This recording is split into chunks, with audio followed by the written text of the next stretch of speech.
All right. Good evening, everyone, and welcome to tonight's Williamsport City Council meeting. It is Thursday, March 5th, 2026. We are at the Trade and Transit 2 on the third floor. It is 7:03 p.m. Please rise for the invocation and flag salute by Councilwoman Bonnie Katz.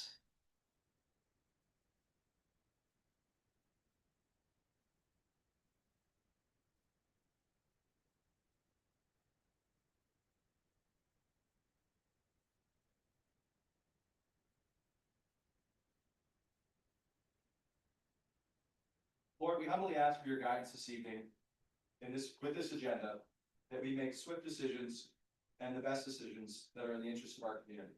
Amen. Amen. I pledge allegiance to the flag of the United States of America and to the republic for which it stands, one nation, under God, indivisible, with liberty and justice for all.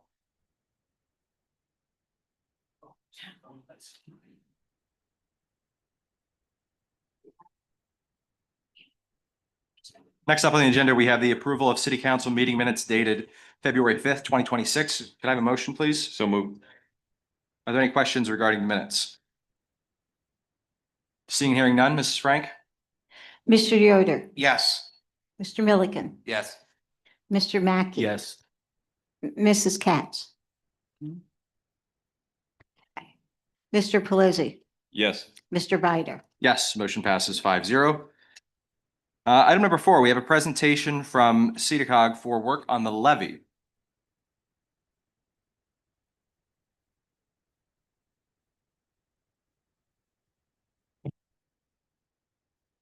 Hello, everybody. Very nice to be here tonight. Buckle up. It's going to be an hour-and-a-half presentation. So just joking. Really quickly, first of all, thank you so much for your interest in me and partnership in this very critical project for the city. Also, thank you to my colleague, Jamie Schroeder, who is your CDBG coordinator, for suggesting our services with community revitalization at CEDACOG.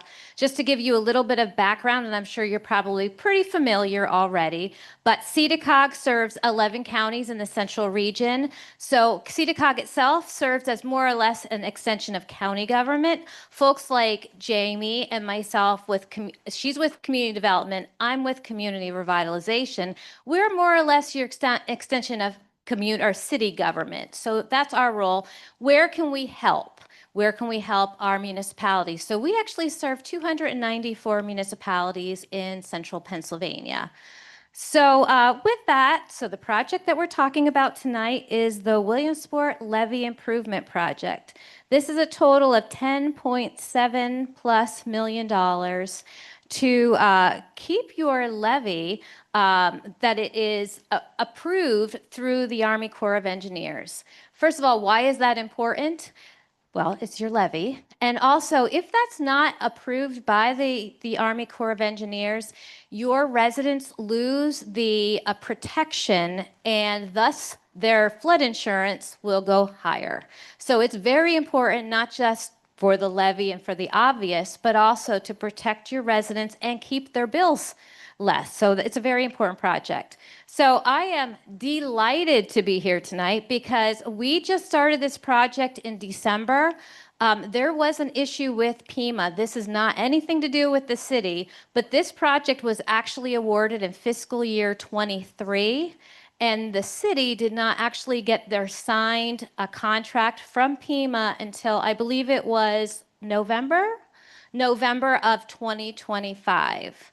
So, and it is not just here. We're also working on a couple other FEMA fiscal year 23. And this was called a legislative pre-disaster mitigation, or an LPDM. And so once again, it's not an issue. The city did nothing wrong. But our very first job that we did when Valerie contacted us about this was to get you an extension. So we have tentatively heard, this was originally supposed to be completed by this year, the fall of this year, which there's no way you could put together a 24-month project in less than a year. I mean, we're working fast, but we could not work that fast. So as I said, we have tentatively heard that you are approved for until April of 2028. So the timeline now works. We went into a professional service agreement with the city in December, and I am more than thrilled to share. I have only good news to share with you tonight. So, in front of you, I did provide you, and I also provided that in your packet earlier, just a project overview, also what's happened since we signed on with the city. Um, First of all, the project overview, you see what this is, a 10.75 million project. With that, you have an $8 million FEMA award. So that's covering the bulk share of your grant. We're also working with the city, and we put in for a 25% advance on that $8 million. So we asked for $2 million, which we've already submitted. So hopefully that'll get to you within the next month. Okay, so then also in December, we started the project itself. We had a kickoff meeting. We started bi-weekly meetings every other week. We started right away with getting, it's called an EHP through FEMA, and that's your environmental and historic preservation. It's kind of like your environmental review, but PEMA handles that. But that looks like that is also taken care of, and also your notice to proceed. We actually don't have these documents yet, but we're waiting for them, but it looks like they're already taken care of. And then in January, the key milestones there were we continue with our biweekly meetings, and then we had to look at how do we actually get engineers on board to do this work. So there's different competitive procurement ways to go about things. For part of it, we did go after, it's called a request for qualifications, and that's for more of your heavy duty where we needed design work. And so we put together that working with Bill Scott, your engineer. And then we had your request for proposals. That's for work that had already been engineered, but now we needed oversight on the construction. So we put both of those out January, I believe it was 16th. They went out for competitive procurement. In February, the due date for that was February 18th. And we got 3 statements of qualifications for the RFQ, your request for qualifications, and we received 2 proposals for your request for proposals, which met the minimum needed to proceed. So that's the exciting part of that. Then we had scoring. So there was 3 individuals at CEDACOG that scored the proposals and the statements of qualifications, and then also your city. We all unanimously picked the same, which was also shocking. I don't know if I've ever had where everybody, not the exact same score, but everybody ranked the same exact, which was also very exciting. So tonight, Bill Scott did put together resolutions that you will be then approving our recommendations on the engineers that we would recommend that you hire for this work. So for the statement of qualifications, that was AECOM. And for the request for proposals, that's the ones, the engineers who will provide oversight on the construction, that's GPI. So moving on, I explained that we did ask for a 25% advance on your on the $8 million, and the project remains fully compliant and within your budget parameters. We are at your timeline, so I truly only have really good things to share. Also, on behalf of the project and of the city, each month I provide a monthly report to your commissioners, to the legislators, both your federal and your state legislators, and then also the city is CC'd on that. And if any of you also would like to be included in that monthly report, by all means, reach out to me. Happy to provide that as well. I'll just CC you all on that. Happy to do that. With that, I'm going to ask, do you have any questions for me? Eric, I do. It's Bonnie. Go right ahead, Bonnie. We have been working on this levy for 12 to 14 years. We still really haven't broken ground. And I'm listening to you talk about what all has to be put into play here. This has to be done. That has to be done. Why wasn't this done ahead of time that you could start the project that Sure, we're Bonnie, beginning to go? That's a very good question. The reason is you are not allowed to start the project until you have the signed grant agreement. And that's what I specified early on. Even though this was awarded by FEMA through FEMA fiscal year 23, the city did not receive the signed contract from FEMA until November of 2025. And they were told, which is the truth, that if they would have spent any money prior to that, it would not be allowed to be reimbursed. So they were following the guidance of FEMA, which was a very smart move. They were not allowed to. So we actually had our professional service agreement. We had everything waiting for the approval to come from FEMA to start. They couldn't. Does that answer your question, Bonnie? It does, but to a certain extent, you mean to say some of the paperwork that you don't have to file could that have not been started to have at least Nope. engineers in place? Nope. You're We would not saying be able. Yes, we would not be able to go out competitively procure any engineers, go into contract with anybody until we had a signed contract by FEMA.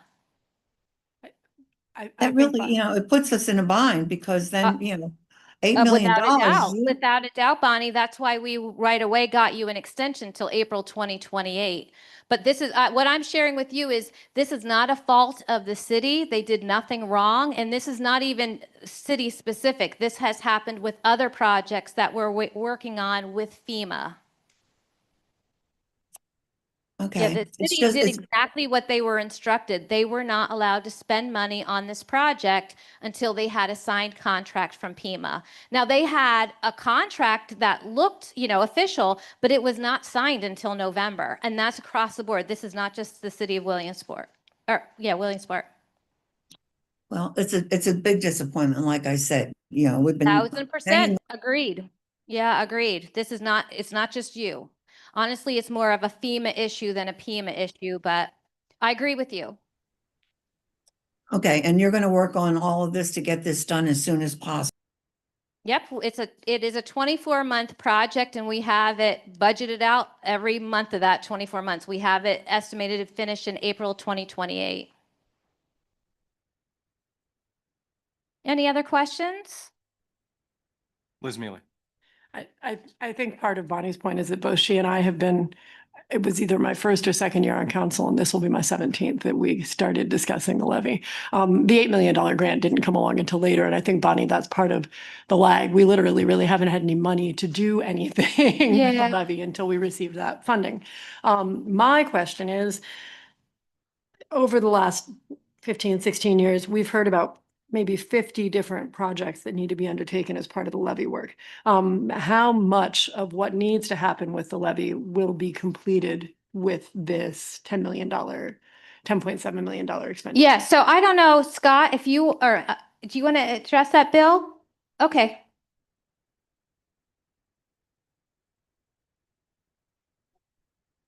More projects coming up Mhm. with this. That's part of the resolution I have later in the agenda. The relief wells, the Dewey Avenue eye wall, Northwest Cross Pipes, and then 2 more pump stations, McClure's and Hepburn. And we have Those- taken care of, how many pump stations have we actually done work on at this point? None that I'm aware of. None? And Okay, that's my other we- agenda item tonight. We're doing electrical upgrades for 3 of those. Okay. Yeah. So that's that project. That's the only- Okay. And then we're gonna And have then- roofs. We're gonna be replacing roofs at 9 pump stations. That's gonna be coming up as well. Maybe next meeting, I'll be bringing something to you. And that is part of this 10 That's million. part of the earmark, yes. So I Yes. guess, I mean, the reason I'm asking is that we've gotten quotes anywhere from, I think initially they were saying $2 to $3 million 15 years ago to fix everything, to it was up to 20 at one point, maybe 25. What will remain to be done when we've completed the work that we believe we can do with this funding?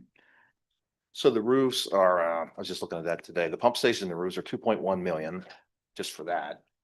I don't have the estimates for relief wells and all those multi-millions, obviously. I can get that to you, but yeah, I mean, the total budget is 10+ million.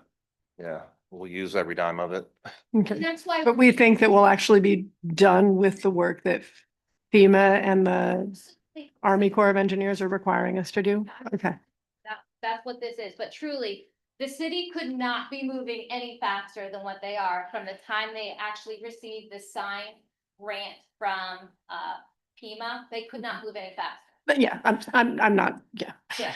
Liz, We're- can I piggyback on your Yeah. question? Bill, I don't know if you have the answer to this, but let me try to ask the question this way that I think Ms. Mealy's trying to get at. In the aggregate of the 100% of work that Williamsport City needs to do to get the levy recertified, what percentage of work is covered in this $10.7 million?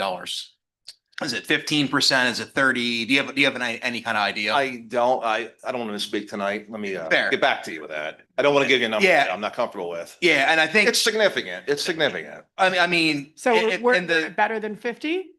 In my, yeah, these are major ticket items. I mean, Yeah. big ticket items. and I Talking think first, I think for the public's perspective, like, I mean, if they're watching this, they're like, man, like, what are they even talking about, right? I think at the end of the day, if whatever the percentage is, right? I think yeah, the fact that we're making progress here after significant bureaucratic errors and issues in the federal government, that frankly have been going on before most of us were even here on council.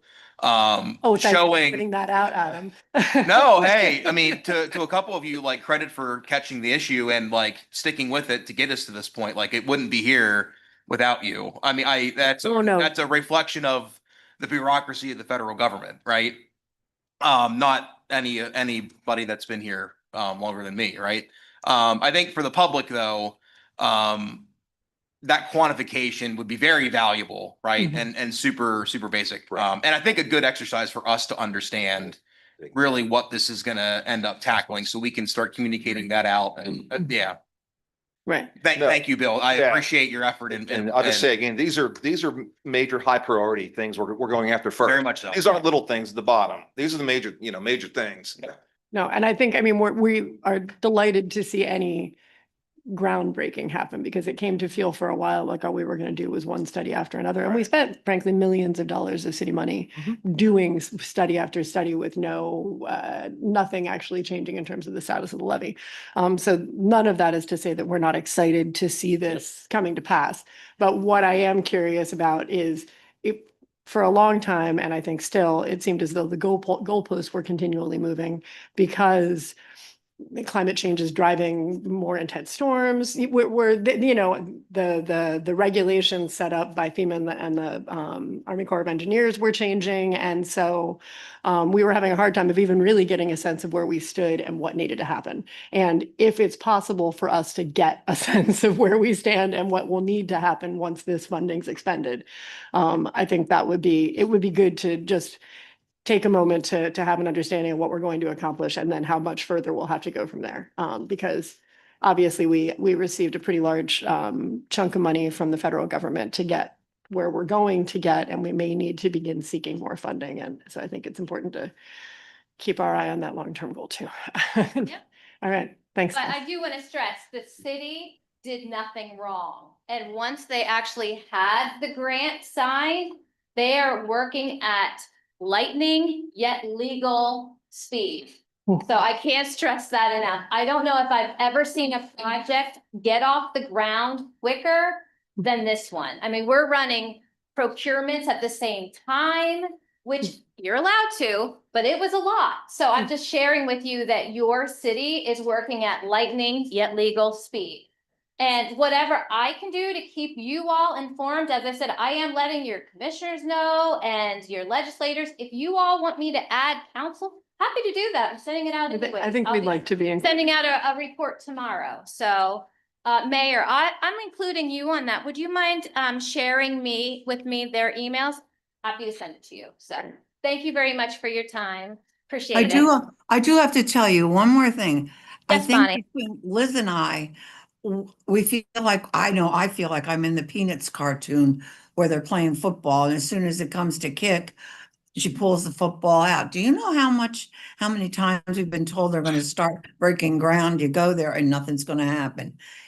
Multiple I can't times. control that. I signed on in December, so I I'm have just no letting idea you what know. happened in the past, but I apologize for whatever happened. And I'm not going to apologize on behalf of FEMA. They're, big boys, and girls. But I just want to stress that the city has done an incredible job since I've joined. So, all right. Well, Well, I have thank you to- so much for your time. Thank you, I wanna- Bonnie. Appreciate it. Thank you. Thank you for being so. Bonnie, you muted yourself. Thank you as well. Anyway, I Yes. think what we can say is thanks to you, and I'm Yes. assuming that many people in the administration are driving this, but particularly Bill Scott, without whose work. Your Thank- entire staff has been incredible. So thank you again. We look Appreciate forward it. to more updates. Thank you. Absolutely. Thank you. All right. Move on to item number 5, then limited courtesy of the floor. We have had no requests this evening. I do apologize to guests that we do have in the audience tonight. We have a large agenda with a lot of guests, so we are going to try and move through this in order, except for one item. But the first one that we're going to jump to tonight is item number 24.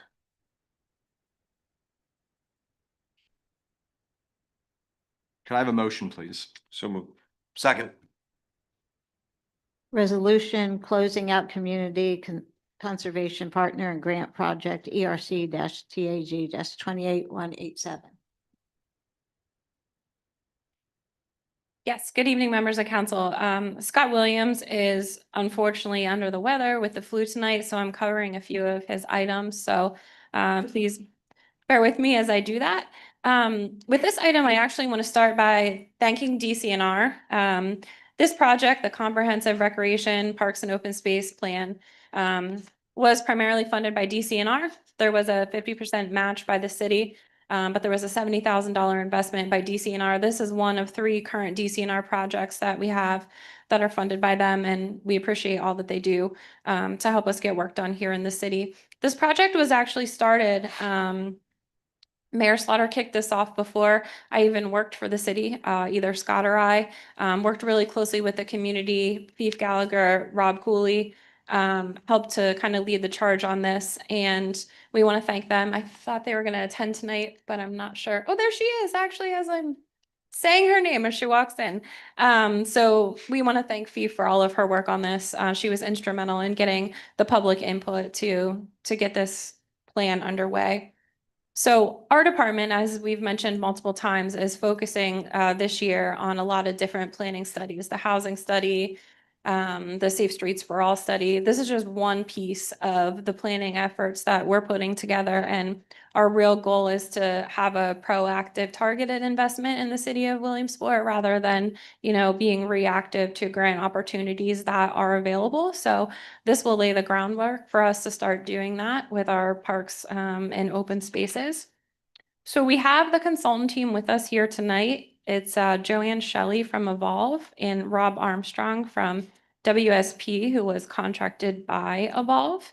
And tonight they're really going to focus their presentation on 2 things, which are one, where did the recommendations for this plan come from?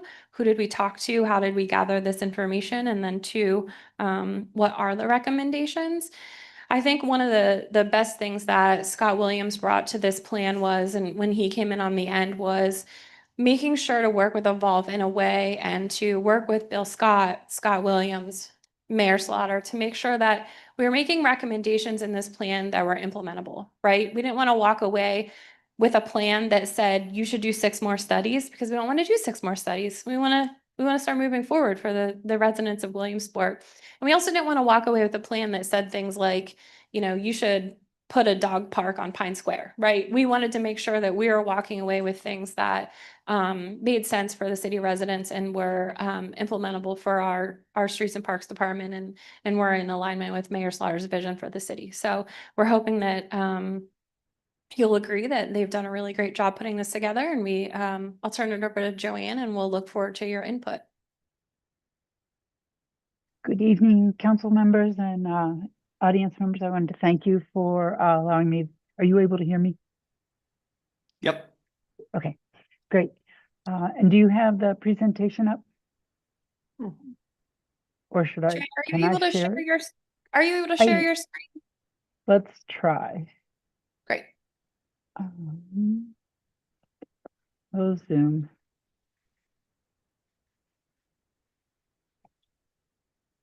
more.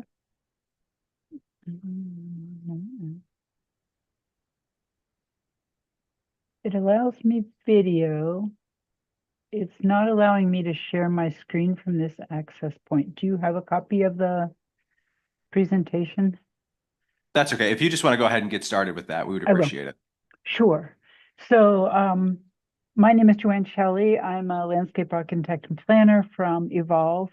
And my colleague, Rob Armstrong, who unfortunately is also not able to be here with us tonight, was our certified parks and recreation professional, as well as a PhD in history. So he did he also spent time looking at the history of the parks so that they informed how we made recommendations, especially in light of the fact that you have historic parks. I want to take time to echo Valerie and thank FIF for her efforts. We had a large steering committee and it was a little bit unwieldy, and FIF and also Rob Cooley really put extra effort in to keep the project on track. I came into the project mid-project and she really carried it through to the end, and we owe her a debt of gratitude. Just for the audience in general, the comprehensive recreation, parks and open space and infrastructure plan is a guide for your future, as Valerie said.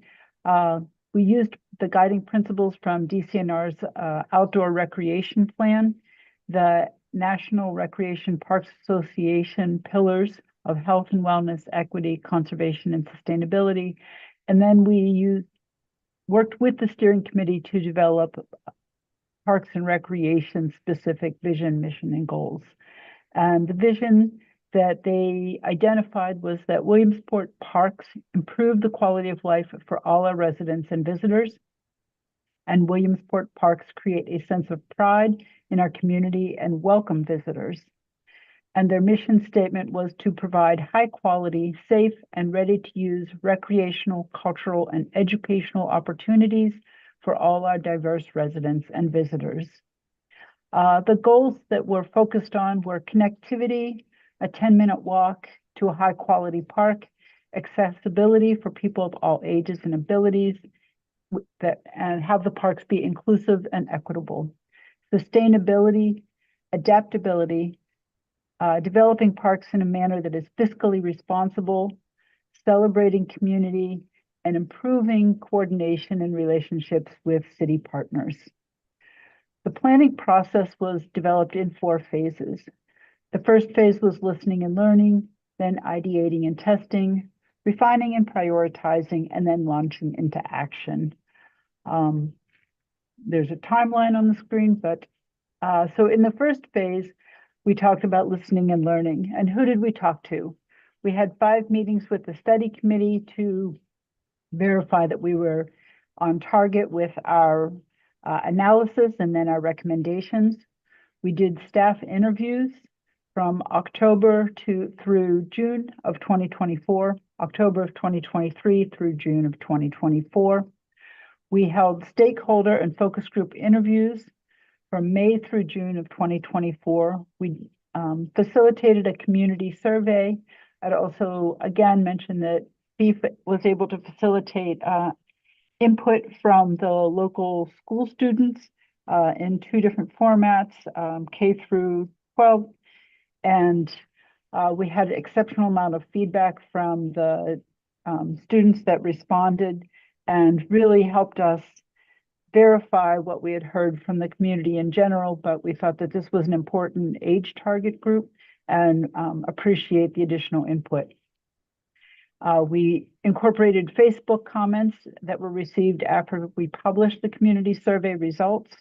We held an open house events on October of 2024, one during the day and one in the evening, and then we held an additional open house event to verify recommendations in March of 2025. What we heard was that Williamsport residents have access to great natural spaces. Brandon Park is a favorite, but it needs improvements.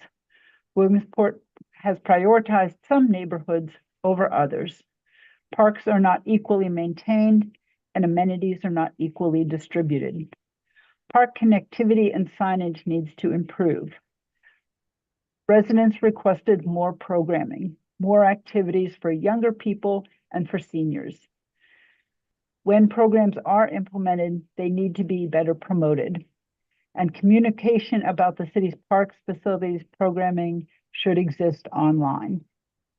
During the ideating and testing, which is the systems analysis, we took our analysis and looked at the stewardship of the parks, cleanliness and maintenance, sustainability. We looked at impervious cover and canopy cover, programming, what type of multi-use spaces and what their flexibility was, amenities, what variety there was and what condition they were in, whether the parks were visibly welcoming, whether there was signage, and whether it was comfortable to be in the parks, whether it was safe or a feeling of perceived safety.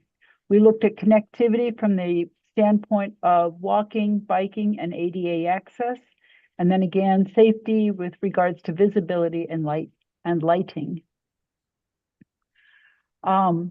We came away with analysis with regards to the park facilities and amenities that Williamsport, in comparison to its peer communities, has a low ratio of park area per resident. There is within the neighborhoods an even distribution of playgrounds. However, some playgrounds are in poor condition. And again, maintenance is uneven. We found that the staff itself lacks park-specific training to maintain facilities and amenities, and some of the skills are lacking. Again, the city needs more recreational opportunities for older children and for seniors. And the play equipment that is in the parks needs to incorporate universal design standards to allow for independent play for those persons with disabilities. With regards to connectivity and communication, we found that 82% of your residents live within a 10-minute walk of the park, which is a very high level of connectivity. However, the park types do not match the demographic distributions for ages and target users. The walk-bike infrastructure to the parks is fragmented. Many streets lack crosswalks, which creates safety concerns. And the city needs better communication to the residents about programming and an option from residents about their needs and concerns. Our recommendations were divided in the third phase of refining and prioritizing into three categories: operations and administration, system-wide infrastructure, and individual park facilities. I will give you an overview of the operations and administration and system-wide infrastructure. The individual park facilities would be better reviewed within the context of the plan itself. With regards to operations administration, the communication needs a strategy. It needs to be multi-generational friendly, and there needs to be better coordination with partner organizations that provide services or could provide services, such as the YMCA. There needs to be a work order management system, primarily for staff, so that they have an organized way to report and then schedule and then follow up on maintenance needs, and for residents to allow them to also identify and report needs back to the city. With regards to system-wide infrastructure, site furnishing master plan, we highly recommend that the city develop a park standards for equipment and furniture and lighting and signage. Not only will this create a more cohesive park system, this will also allow staff to better maintain by having one system to maintain instead of different pieces of equipment in different parks. The connectivity master plan is needed to identify the gaps and challenges, and it should include an implementation to bridge those gaps. Signage and wayfinding, again, it's very important for people to understand that their parks often, residents noted that because they only drive, say, to the east in their daily commute or to school, they didn't know that there was a park within a 10-minute walk of them to the west. So wayfinding and signage to direct residents and visitors to park amenities. And then the posting of rules and regulations needs to be systematic throughout all of the parks. Again, for system-wide infrastructure, the city needs to develop some landscape standards for plant selection, management, and removal of invasive species, installation of green infrastructure, and basic landscape care. Along with the landscape standards, the city should implement a training program both for staff and for the volunteers. We had numerous members of the community identify that they would like to be engaged in volunteering and assisting the city with maintaining their neighborhood parks, but they need standards and they need training. Again, and lastly, green infrastructure master plan. There are a few areas where there are stormwater management problems. These areas should be further identified and then green infrastructure installed. The last portion of the refining and prioritizing was to prioritize, phase, and fund. We used community priorities that I noted before of connectivity, safety, accessibility, sustainability, adaptability, fiscal responsibility, focus on culture, and communication with partners. We also talked about the phasing steps, the steps that we recommend following for each of the projects that we recommended are to identify preliminary coordination that primarily needs to happen within the city structure, develop planning and policies and have them adjusted within, again, the city structure, develop budget and funding for each of the projects. Once the projects are funded, you can go through design development and permits and bid. Not every project has all of the steps in these phases, but they do need to follow at least the first two steps where we have preliminary coordination between departments and then updates to planning and policies.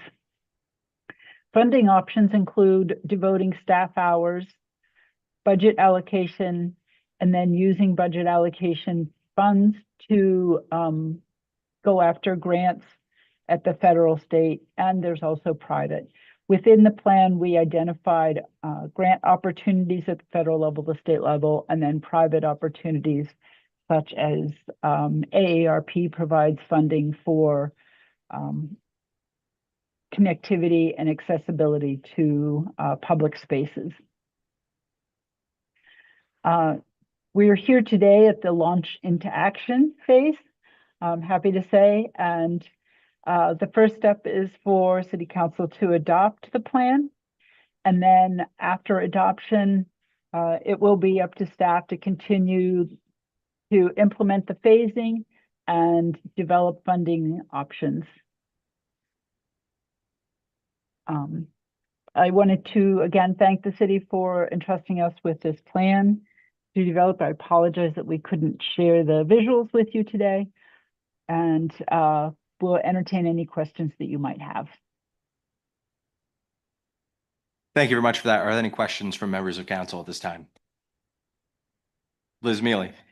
That was a very impressive laundry list of things we need to do.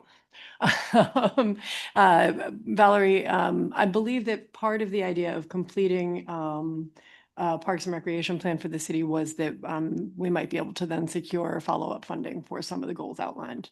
Are we currently looking at any follow-up funding for any of the components that were mentioned in the report? And can you tell me? Yes, so Joanne actually provided a really great funding matrix for us based on recommendation. She provided direct funding sources for us to apply for, which is fantastic. Some we were aware of and some we were not. We have not applied for anything specific based on this plan because most of the grant sources that we apply for ask for us to upload the plan, right? So we're waiting for the plan to be finalized and then, to move forward with. I will say there is one grant opportunity right now that Scott Williams is actually working with the local Audubon Society. And Scott Livermore has been super instrumental with it. It would be a large multi-million-dollar project across all of our parks to basically address what Joanne mentioned with stormwater problems. And Scott, do you want to talk about that at all, or no? Okay. Nope. No. Okay. But basically we'd be working with the Audubon Society to, plant native trees in areas that it's really difficult for our Streets and Parks Department to maintain or mow for whatever reason. So that's just one of the things that we've been looking at in a partnership with Audubon to move forward with one of these recommendations, knowing that this recommendation was coming. But the DCNR funds that funded the plan then have follow-up funding opportunities to implement the plan. Good. That's excellent. Cause yeah, I mean, I agree with every, thing noted in this report. And frankly, there are things that I think, from a limited review of it, could also use to be done recreationally that aren't in here. But I think the thing is that it is, to me, a bit of a damning perspective on our existing recreation within the city. And to my knowledge, we don't even really, I know I'd requested a couple of years ago that we try to get a handle on the idea of how much replacing our existing parks equipment would cost us and what our timeline was for doing that, because much of it is getting very close to end of life. And we don't really have money set aside for that at this point. So we have many issues that need to be addressed with recreation in the city, and some of them will come due sooner rather than later. So I think this is an exciting first step, but I'm excited to see us move on from this and begin hopefully knocking some of these issues out. Thanks. Any other questions from members of council? I got one. Go It's not a ahead. question. I'm just excited. I'm the new guy. I'm like looking at this plan. I love our parks, and without knowing all of the operations on how we get from point A to Z, like this is really exciting. So thank you for the hard work you put into this. It is really exciting. Thank you. And some of this we'll be able to piece together, right? So like right now we have an RFP out for engineering. Actually, we just closed it for our Youngs Woods Park project, which is it's close to $1 million project where we can start to implement some of these things, right? Like uniform signage and, some of the things that we know are going to start to happen in all of the parks, we can start to do as we go along with the park projects. I think that's fantastic. Because yeah, I would agree. I think, although I actually think that perhaps some of the more valuable recommendations in here right now might be about developing a more cohesive concept of how we're handling our parks, what plants we're planting in our parks, a guideline for people who are doing works within our parks. But the signage thing and those, all the cohesive components, I think will really help pull the city's recreation program together. And I would love to see us get a lot more of the amenities that we currently offer online, especially because having everything listed in one visible place would maybe enable us to see a little better what programming we really know that we need. Older kids especially, I think, is something that we could use to focus on. Thanks. It's me, Eric. Right ahead, Bonnie. One of the projects that could be done, and my husband Bernie did this, he's worked with Penn College on the rain garden on Pine Street, and then the one that's on Market Street. They sent their school kids over to take care of it. And I think, they do look for projects at times. So maybe it would behoove us to get them more involved, because they do have a lot of landscaping and areas of that. So that could be one of the outlets. I We've know been in they've touch done- with Carl Bauer, the advisor to the landscape architecture program, and at this point, he's been a little bit inundated and saturated with requests of that sort for community projects. So Okay. we have a meeting with him, and we're definitely on his radar. And with Rob Cooley being so involved in all of the park projects and having a close, working relationship with Carl and working at the college for quite a long period of time. We're definitely continuing to stay on Carl's radar, but it seems like he has a lot of requests right now. So we're continuing to follow up with him periodically and just kind of keep our eye on that. Sounds good. Seeing and hearing nothing else, Mrs. Frank. Mr. Yoder, Yes. Mr. Milliken, Yes. Mr. Mackey, Yes. Mrs. Katz, Yes. Ms. Mealy, Yes. Mr. Pelisi, Yes. Mr. Bider. Yes, motion passes 7-0. The last one out of order, we're going to go to item number 25, land development, revised land development for Allen Emerson on Mulberry Street.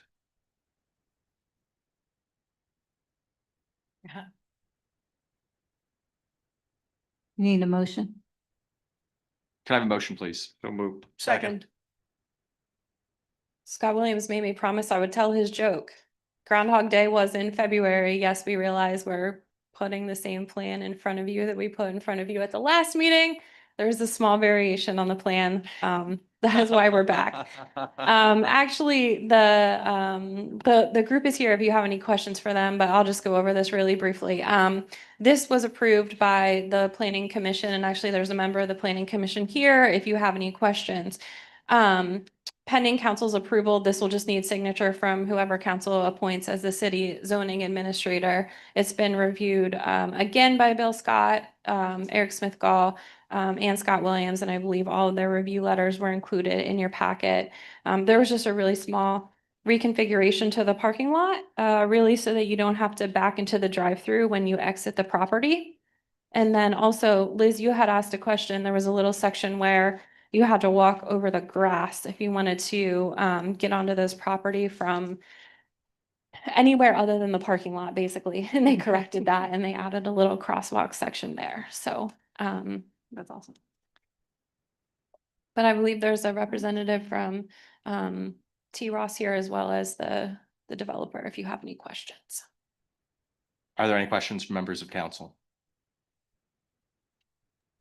The big hill going up, but I can't remember the street, but you don't go up it with a stick shift. It's harder than all get out.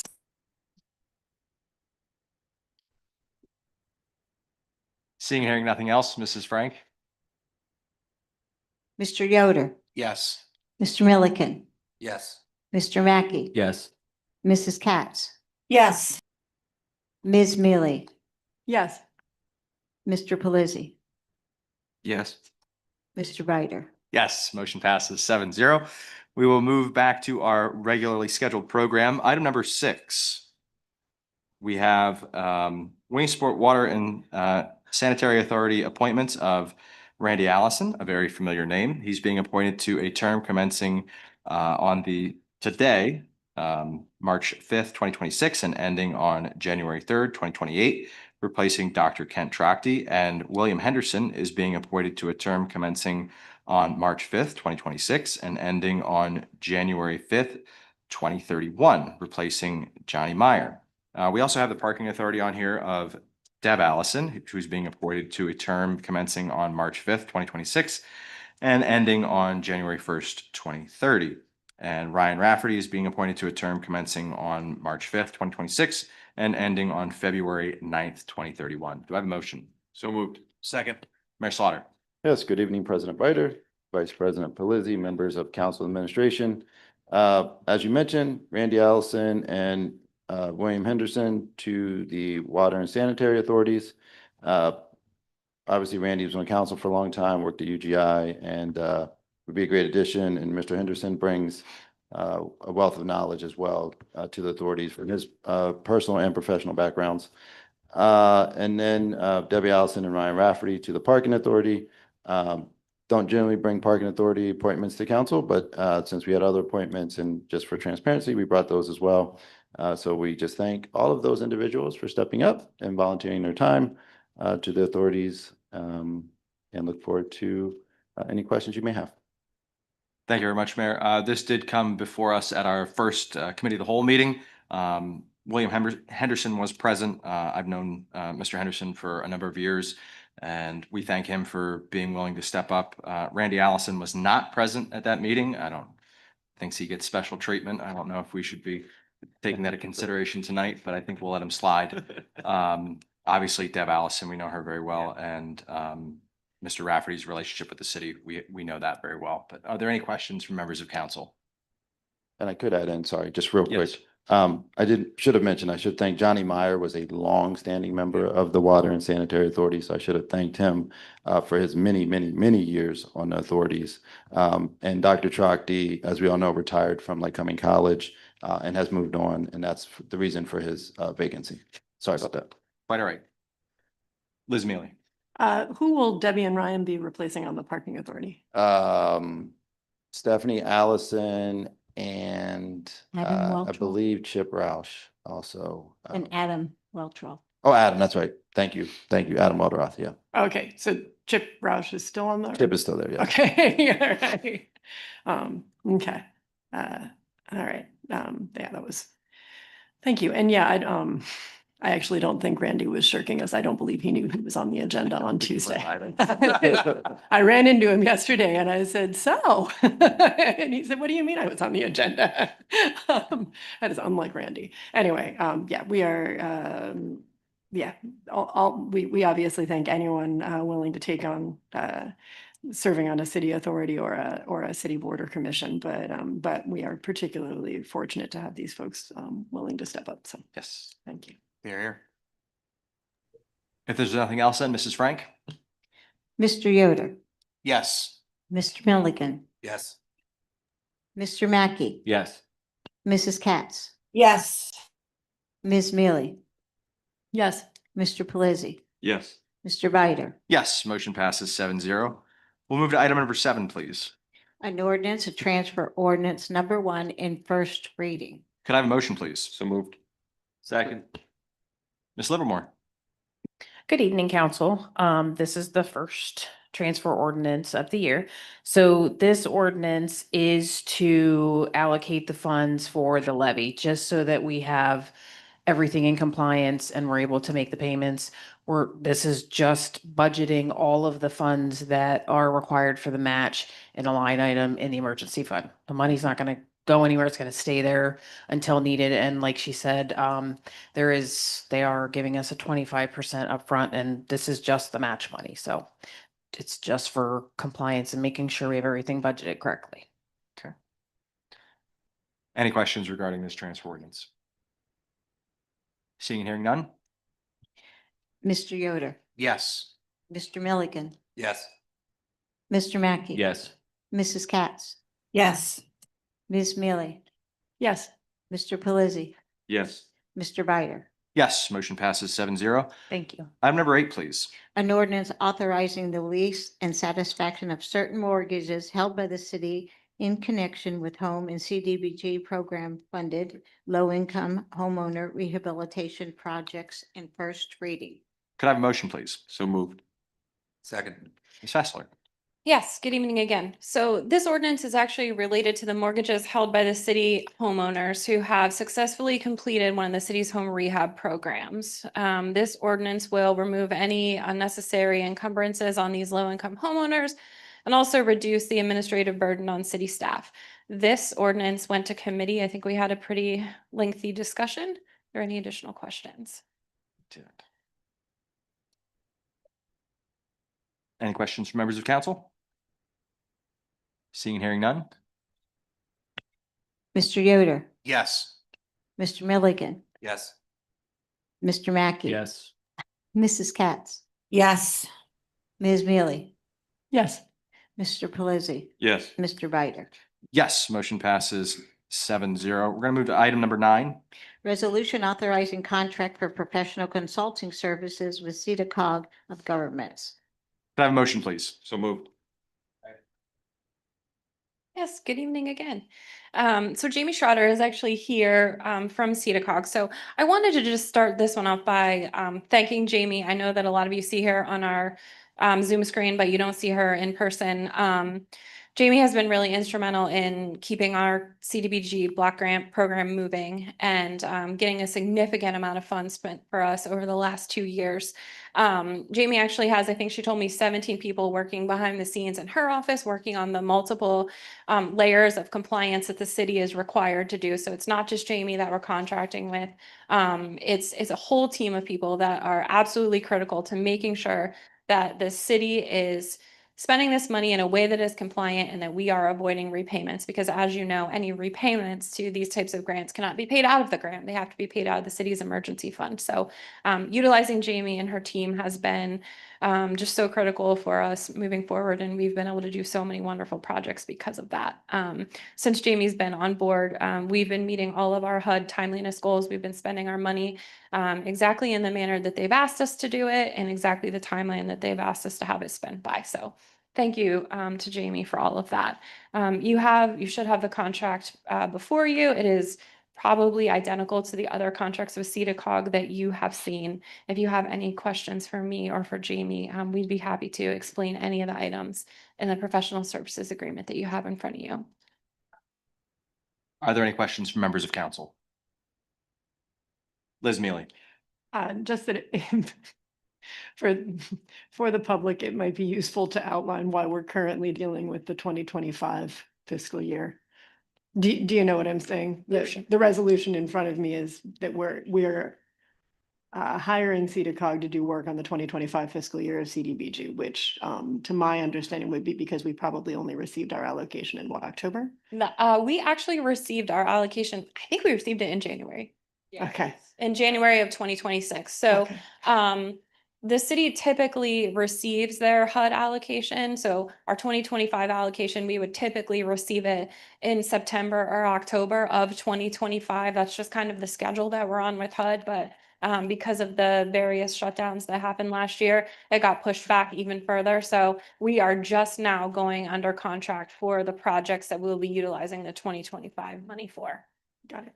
That's a great question. Thank you for Yeah. that. Well, yeah, I just think it looks real weird. I just looked at the resolution. I was like, 2024. And then I was like, oh, wait, I probably know why this is. It does. It authorizes us to start using their services in October of 2024 for the 2025 money. So But thank you. anyway, the only other question I would ever have about this is it seems to me the contracted amount has been about the same for the last however many years, right? And the city's funding has remained relatively steady for the last however many years. Accurate?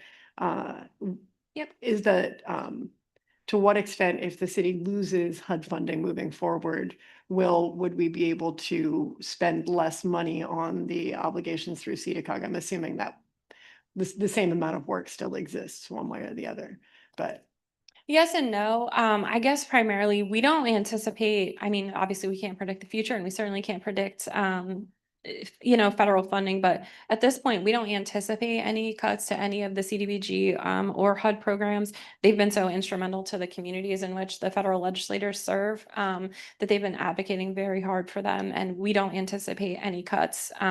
City doesn't anticipate any cuts due to compliance. We do not foresee any of that. Really, Liz, I guess the only way that I could explain to kind of get around that is, so say we were to start receiving half as much HUD money that we do. Right now, we're able to do a variety of different programs and services. So we have an emergency rehab program where we do housing rehab. We have a bike lane program that we're putting together. We're doing street reconstruction. Most likely, we would probably just need to narrow our focus on what we're doing, so that we would just have probably one or two big projects. Lower administration would be the way to kind of get around that. But I don't foresee any of that happening. No, that's awesome. That's good to know. I was a little afraid that we might be, for most of my time on council, the amount of funding we receive has been sort of gradually dropping. So that was, it's good to know that we don't see that continuing for a bit. Awesome. I don't see it. And Jamie, it's nice to see you in person. Yeah. Thanks, Eric. Absolutely. Seeing and hearing nothing else on that item, then Mrs. Frank? Mr. Yoder, Yes. Mr. Milliken, Yes. Mr. Mackey. Yes. Mrs. Katz, Yes. Ms. Mealy, Yes. Mr. Pelisi, Yes. Mr. Bider. Yes, motion passes 7-0. Item number 10, please. Resolution MOU between the City of Williamsport and River Valley Transit Authority. Can I have a motion, please? So moved. Second. Mayor Slaughter. Yes, good evening again, President Bider, Vice President Pelisi, members of council administration. What you have before you is a resolution, MOU between the city of Williamsport and RVTA. As you know, we've been working with them for a number of years now, back and forth on this, on many issues, this being one of them. And we've now reached an MOU with RVTA. Solicitor Kenyon has spent a large number of hours on this. And we think it's fair for both entities, and we landed at a very good place, we believe. And so this is the MOU that you have in front of you now. Thank you very much, Mayor Slaughter. One of the biggest questions that I have regarding this item is the line in paragraph number 3 that says the city owes RVTA $1.6 million. Where did that come from, and how is that going to be paid? So RBT paid the expenses for part of a grant, and then the city got the reimbursement. So it's in Okay. part of the capital projects fund. So we have the money allotted in part of capital projects. It's just in capital projects. It's not using the money for capital projects, but we received the reimbursements, and it hasn't been paid to RVT at this point. We went through hours and hours and hours of research to determine if the city paid it or if RVT paid it. We have all the backup documentation showing what fees RVT paid and what fees the city paid. So without this reimbursement, we would have come out pretty much level. Like the city wouldn't have owed RVT anything, and RVT wouldn't have owed the city much of anything. So because of this reimbursement, that's the only reason that there's funds that are owed to RVT. Okay. Any other questions from members on council? Liz Mealy? So help me understand again. Where did the money come from that we owed to RVT? Like we received it, but you're also saying we spent it? So it was spent on I believe it was like a city revitalization project. So it was multiple revitalization projects all in one. I want to say it was years ago. RVT paid the expenses. So the expenses came out of the RVT checking accounts, but the reimbursement, because the city and RVT were connected at the time, came into a city account and did not get dispersed to the RVT accounts. It came But it's into, not as though you found $1.7 million in a city account. no, it's part of it's part Okay. of, it was allocated, I believe in it when Tracy had done the audits and stuff. She had gotten part of it recognized and put it into where it was supposed to be.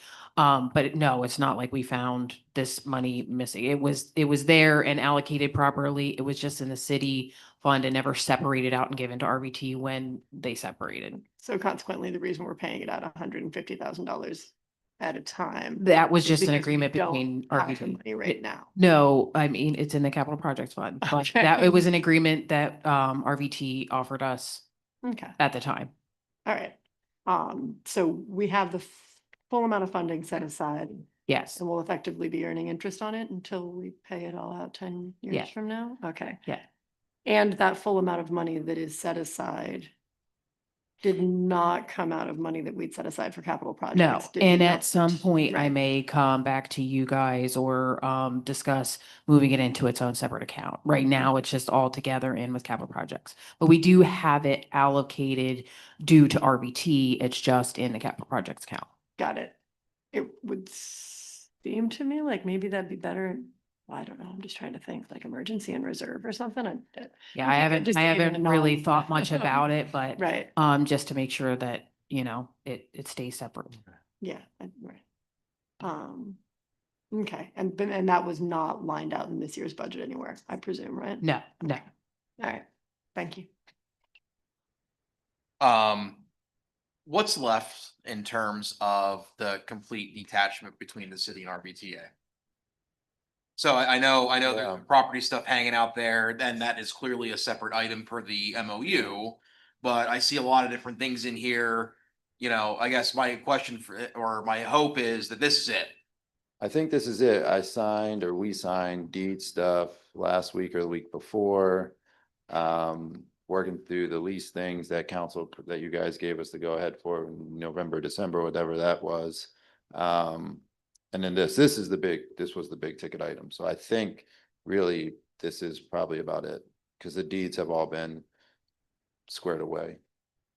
No, you're back there and I know you're not at the podium, but is there anything on your end that you know of that is floating out there that needs to be reconciled? I mean, I say this as a frustrated member of council, and I know you're frustrated too. Like this process has been brutal, right?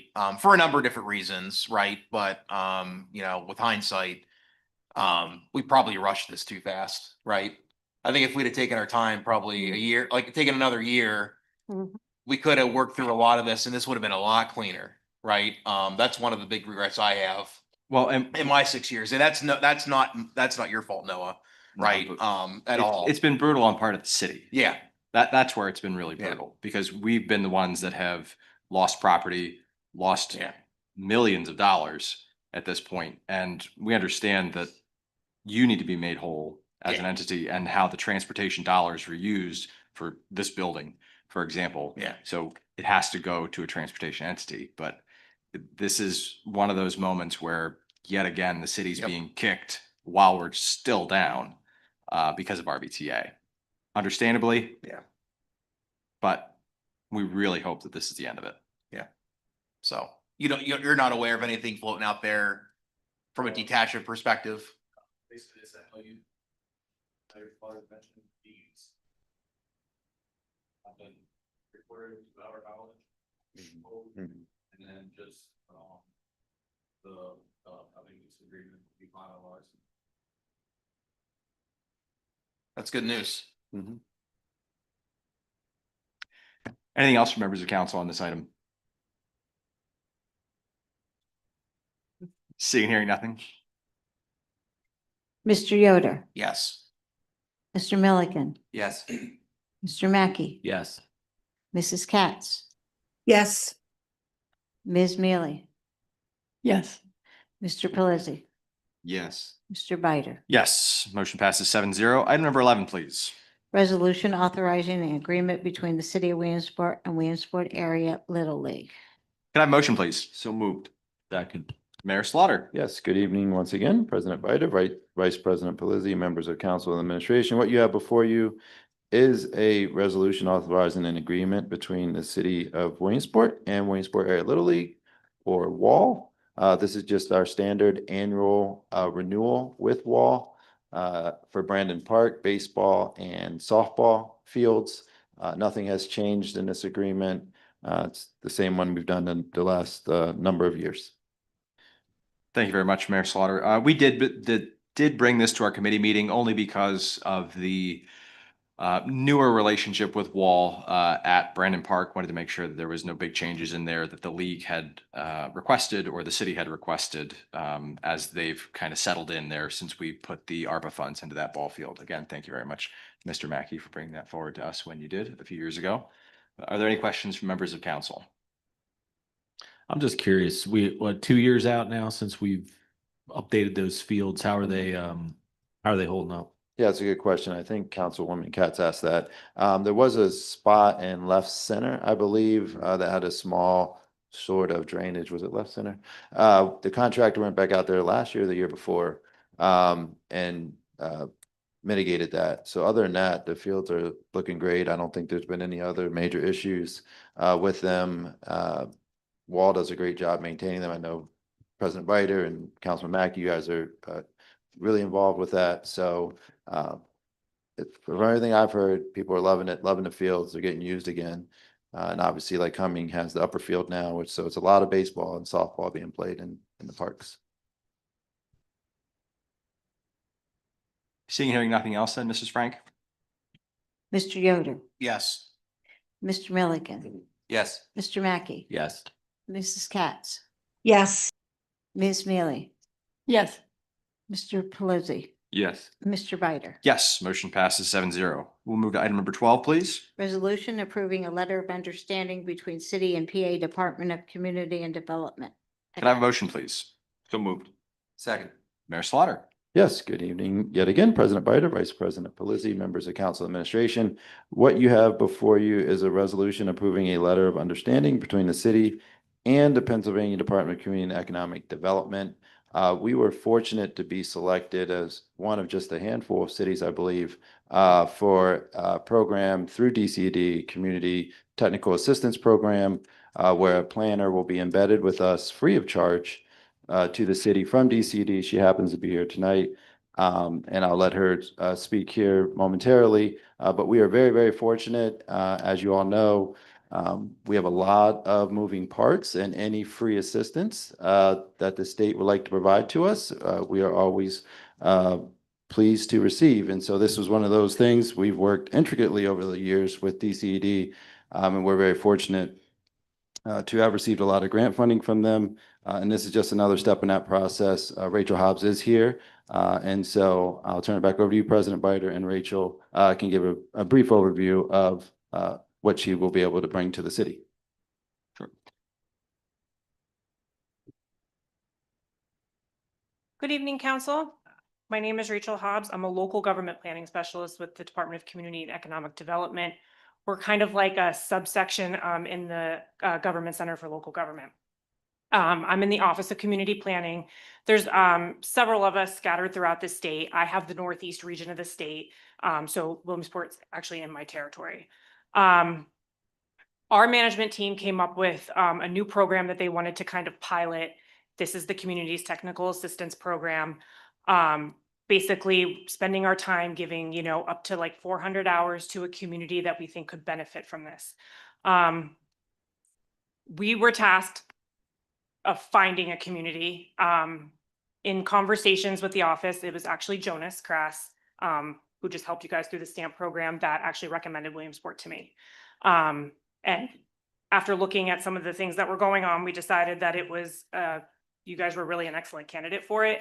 You did great with the stamp, coming out of the stamp program. There's a lot of projects here that are at the helm or underway to boost the economy, things like that. You already had a community and economic development office, which was huge.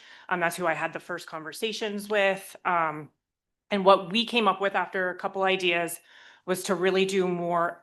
I know a citywide comprehensive plan is something that you're looking at in the future. This would be the step before that.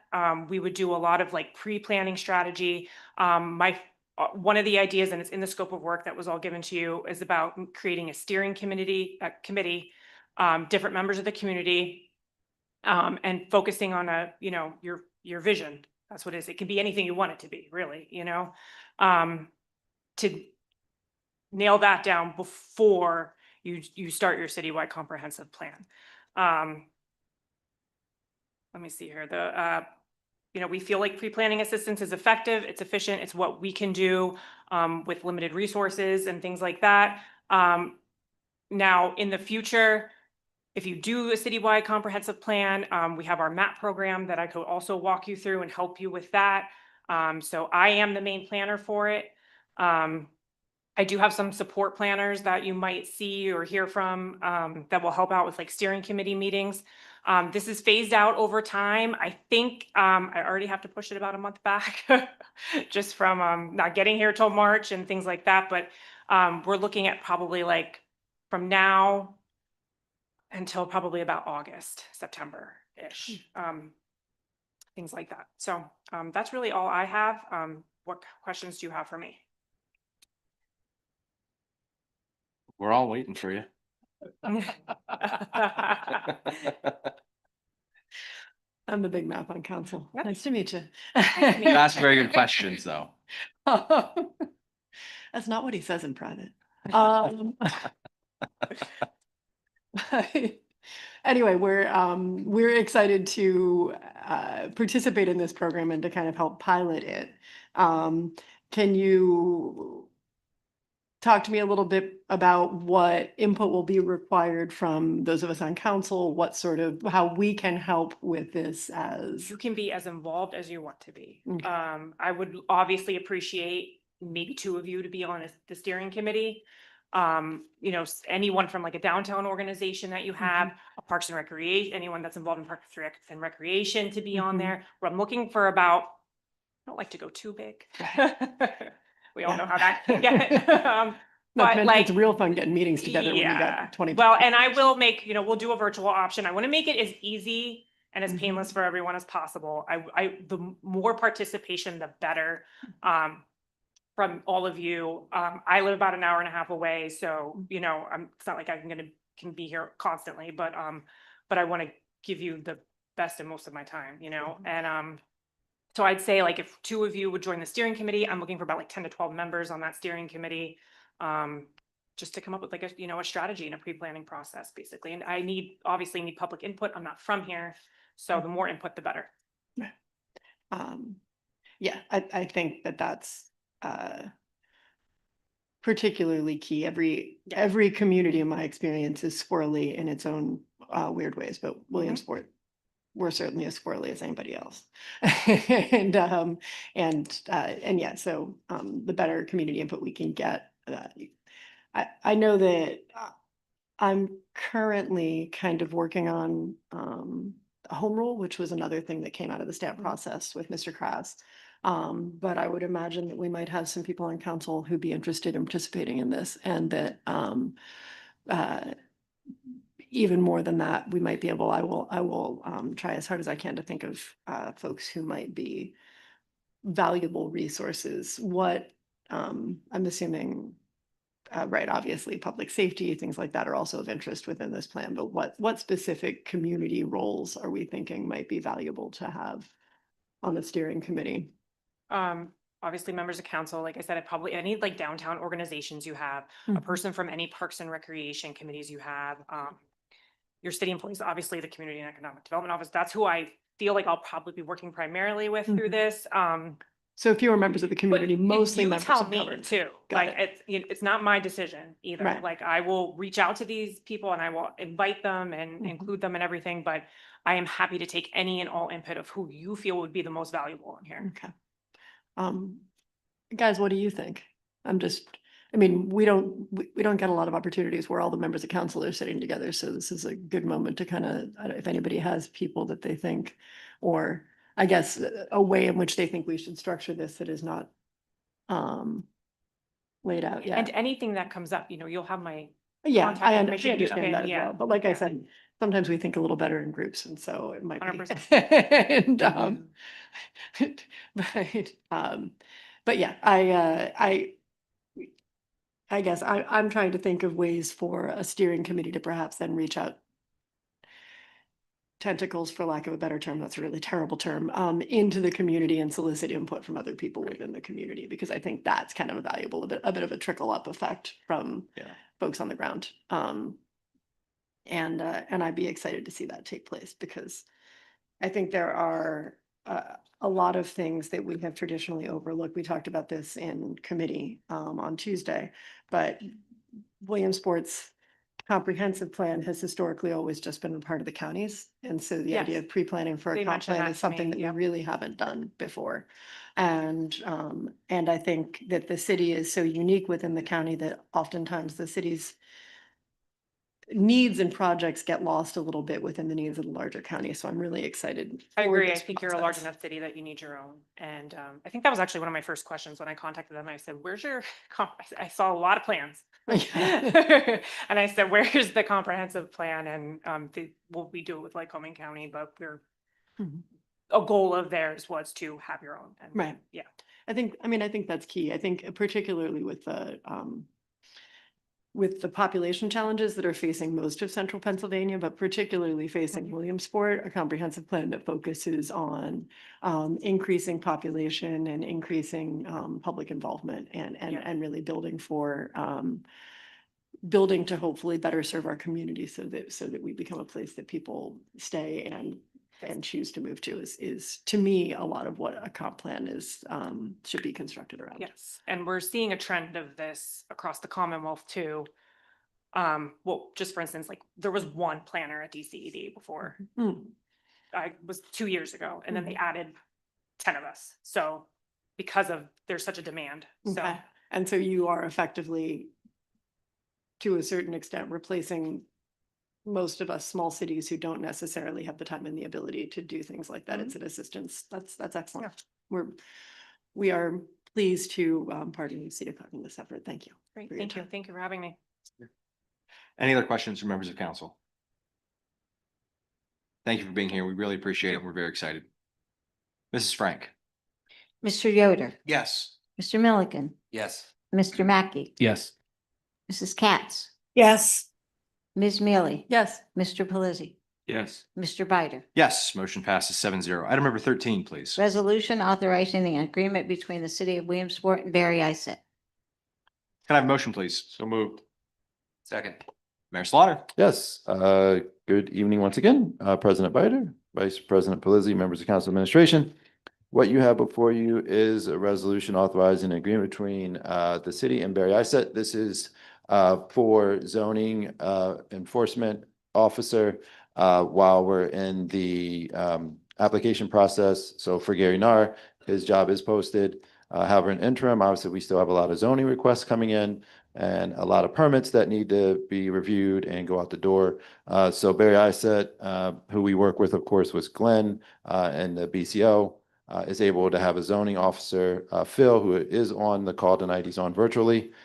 So he is able to step in during this interim period to make sure that our plan reviews and permits continue to be executed. And so he's on if there's questions for him. But that's the interim plan right now. Are there any questions from members of council? Liz, I will say you brought up some really good points in the meeting about the long-term plans for the codes department. I don't know if you wanted to ask that now or if you were satisfied with the answers. Well, I had What was Two- the answer? that we are working on a longer term plan. Well, why don't we ask Derek? Sure. Sorry. So Councilman Pelisi and I actually are working with our labor attorney right now on some codes related things that we could have executive session on that side of things. It's some personnel related things. But this is the interim. We'll see what applications we get as far as zoning officer applications, because that's posted right now. Applications have started to come in. We haven't really got any that were even remotely close to the qualifications. And so once the next few months here, once we work with our labor attorney and the State Labor Relations Board, then that will be able to look at some of the longer term items from there. So, sorry, Liz, you. No, had no, the no, floor. no, you can, yeah, we had a bit of this discussion, but I think, yeah, it's worth fleshing out. So go for it, Adam. So this is temporary, correct? Mhm. Do we have a timeline? So the zoning officer is a council appointment. Do we have a timeline on, Once we has get, there been a timeline discussed from our perspective? Now's a good time to maybe do that. I mean, certainly. I mean, it's. I if know, we and get a we have quali- that- we have the Yeah, yeah. application I mean, if we going get a on, so quality I can't applicant look at it, tomorrow, so- it'll be on your agenda in 2 weeks, you know, Okay. so it's hard to put a timeline on if. Yeah, so it all depends on what the Right, applications look like, that kind of exactly, thing. yeah. Okay, So, that's cool. I mean, we had to do this just because there's so many emails coming in for zoning items. Yeah, no, Yeah, I so- completely understand. Yeah. I just wanted to be sure of Yeah. Yeah, I I don't think that timeline anybody's, process, that kind of thing. That was the root. I of mean, it. it's posted, so as soon as we get an applicant that meets it, we'll. Okay. I think what we actually need to decide on is a timeline for, if we don't find a successful applicant, a timeline for looking at an RFP for these services, or perhaps all services long term. How long have we contracted with Barry? Is that For the BCO, Mhm. Like 2 years-ish? probably about 2 years or so. Okay. So if we are looking at long-term adding to the scope of that contract, then I would like to see us put some thought into Mhm. what that looks like for the codes department as a whole, and then Yeah. put it out for an RFP instead of simply Yep. extending our services Yep. with the company. I mean, not that I wouldn't necessarily anticipate Barry as submitting a response to Right. that RFP and possibly getting it, but I think that we need a more holistic plan, and then we need to just see what sort of services are out there. The one reason I say that, particular to Barry, is that I would like to see whoever's handling some of these things be nearby to the city, if not necessarily within the city, because there are some elements of codes management that are better done with, closer to home, I suppose. But anyway, yeah, so I think, Adam, to your point, that what we should decide on is a point at which we're going to say, okay, we may not get an application for someone that we want to hire. We need to look at this. We need to look at this as a longer term sort of obligation. Because it sounds to me like that's what you're saying might happen, Derek. Yeah, no, and I completely agree with you. And I think Councilman Feliz and I, we've sort of, we've been exploring a number of options, including that. So I 100% agree. Great. And the other question I had is, once we authorize, presuming we authorize this contract tonight, when does when does Phil come online? He is ready to go tomorrow. I mean, we're ready to go. I've already sort of, because our emails have been filling up. So I Yeah. said to him, like, I will hit forward, as soon as the ink, probably before the ink's dry. But so he's ready to go. There's just some things, people waiting on extension of premises and just different things that have to be reviewed. And so, Yeah, I Right, spoke to like- somebody today waiting on an outdoor seating permit. Exactly, Yeah. right. Yep. And those are gonna get real crucial here. in the Right, next couple exactly. of Yeah, weeks, so that's why, we had to move this, so. Yeah. But yeah, good. No, that's right. I think everybody knows somebody waiting on some sort of zoning work, and we don't want that to be a holdup, Right. a silly thing to be a holdup for new projects in the city. Thanks. Anything else on this? Seeing and hearing nothing? Mr. Yoder, Yes. Mr. Milligan, Yes. Mr. Mackey, Yes. Mrs. Katz. Ms. Mealy, Yes. Mr. Pelisi, Yes. Mr. Bider. Yes, motion passes 6-0. Item number 14, please. Resolution authorizing an agreement between the Williamsport Bureau of Fire and the Ceiling Guys. Can I have a motion, please? So moved. Second. Chief, how are you this evening? Council President, council members, this resolution is brought to you guys tonight. This has been one of the projects that the Economic Development, Valerie's team has been very vital over the last couple of years, helping us get improvements in our firehouse. This would be for a new ceiling in our engine bay area. It's been in an order of disarray probably for 15 to 20 years, and this will get us back to where it's serving the purpose it's meant to be. This money comes out of the PA Municipal Fire Grant. So that's like, at that point, again, I got to thank Val for that, so. Are there any questions regarding this item? Seeing and hearing none? Mr. Yoder, Yes. Mr. Milligan, Yes. Mr. Mackey, Yes. Mrs. Katz, Yes. Ms. Mealy, Yes. Mr. Pelisi, Yes. Mr. Bider. Yes, motion passes 7-0. Thank you very much, Chief. We will move to item number 15. Resolution authorizing an agreement between the Williamsport Bureau of Fire and ESO. Can I have a motion, please? So move. Chief, you're up again. All right, so ESO is the software system that you guys approved in a previous resolution. As we've been working through, as I've been learning to be chief. We have a third-party company that is called PA Fire Recovery that does our rescue billing for us. They'll go into our reports, pull out the information necessary, and then bill accordingly what they're allowed to in the state of Pennsylvania. And we could get an unknown number depending on what type of calls we have throughout the year for that return. But in order to have the access for that company as a third party, I have to pay this $848 to ESO for them to be allowed to access that information. Okay.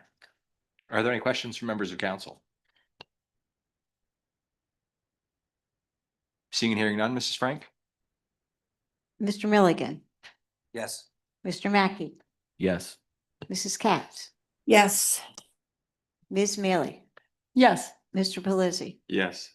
Mr. Bider. Yes, motion passes 6-0. Thank you very much, Chief. We'll move to item number 16. Resolution awarding construction inspection services for levy pump station electrical upgrade project. Can I have a motion, please? So moved. Second. Mr. Scott? Good evening, Council President, Bider, members of council. I have a resolution to present for your consideration. This resolution authorizes engineering services for construction oversight and inspection for a levee pump station project. The project involves electrical and standby power improvements at Arch Street, Spring Run, and Mill Race pump stations as part of the FEMA legislative $8 million earmark that Betsy previously talked about. GPI, their Greenman Peterson is their full name. They submitted a proposal February 18th for construction administration, management, and inspection for a total lump sum not to exceed figure of $145,184. This unanimous recommendation selection is based on the RFP that Betsy previously talked about. She, presented earlier tonight. Are there any questions from members of council regarding this item? It's great to see work finally getting done on this. Mrs. Frank. Mr. Milliken, Yes. Mr. Mackey. Yes. Mrs. Katz, Yes. Ms. Mealy, Yes. Mr. Pelisi, Yes. Mr. Biden. Yes, motion passes 6-0. Move to item number 17, please. Resolution appointing design engineer of 4 primary levy projects. Can I have a motion, please? So moved. Second. Good evening again. This resolution authorizes engineering services for design of primary levee projects. Those projects are for the relief wells under seepage mitigation, Dewey Avenue flood wall, northwest cross pipes, rehabilitation, and electrical upgrades at McClure's Run and Hepburn Street pump stations. This is also part of the FEMA legislative $8 million earmark that Betsy previously talked about. AECom submitted qualifications for analysis designs, specifications, surveying, permitted, and bid documents. This was based on the qualifications-based selection, QBS. There were no fees. This was in their proposal dated February 18th. If so selected, AECom will then in the future prepare and submit individual cost proposals for each project when we get to those. Again, this was a unanimous selection recommendation by us after we put out that RFQ that Betsy talked about earlier. Are there any questions from members of council? Liz Mealy? It looked as though AECom scored significantly higher in that QBS than Wood or whatever the name of that. WSP. Is it? Thank you. Yeah. I've had a hard time keeping track over the years. Who has done a substantial amount of other work on our levy. It was exciting to me to see us working to be presented with a new company to do some work on the levy, just because we have done so much work with WSP/Wood/ whatever other names they've had. This, I think, is their first time doing work on Williamsport's levy. Is that Yes. correct? Yeah. Okay. Just a little bit about them. I mean, you probably read their proposal. This is an international firm. They rebuilt New Orleans and for Katrina, New York City, Battery Park. They have substantial qualifications and expertise. That's excellent. I'm excited and I think most to the point, they actually finished work in New Orleans and New York City. Great. Yes. We are very excited about that. And,